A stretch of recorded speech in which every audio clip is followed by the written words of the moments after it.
మహాకూటమి ప్రభుత్వమా కాస్కో క్రైస్తవుల దెబ్బ ఎలా ఉంటుందో చూపెడతాం మేము. ఓకే. క్రైస్తవుల జోలికొచ్చిన ఏ ఒక్కరిని కూడా రాబోయే ఎన్నికల్లో వదిలిపెట్టాం. మొత్తం 83,000 మంది పాస్టర్లు ఉన్నారు ఆంధ్రలో. 8,000 మందికి మనిషికి 35,000 చొప్పున ఇచ్చాడు. ఎందుకో ప్రవీణ్ పగడాల విషయాన్ని మర్చిపోండి. నెక్స్ట్ పంచాయతీ ఎన్నికల్లో నా పోటీ.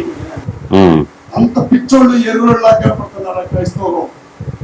అంత ఎర్రోళ్ళ కనపడుతున్నారు క్రైస్తవులు. ఏమంటాడు? మహాకూటమి కాచుకోండి, మా క్రిస్టియన్స్ మా పవర్ ఏంటో చూపిస్తాం, పాస్టర్లకు డబ్బులు ఇచ్చాడు అని చెప్తున్నాడు కదా. ఏది ప్రవీణ్ పగడాల ఇష్యూని మర్చిపోవడానికంటే డబ్బులు ఇచ్చారంట. ఈయన చెప్తుడు. అసలు ఈయన ఇలా చెప్పడానికి కారణం ఏంటో తెలుసా? ఒకసారి ఇంకొక ఈడు ఎక్స్ప్లెయిన్ చేస్తాం మీకు, చూపించి. ఇప్పుడు జగన్మోహన్ రెడ్డి గారు వైఎస్ఆర్ కాంగ్రెస్ పార్టీ విద్యార్థి విభాగానికి మొదటి రాష్ట్ర అధ్యక్షుడు.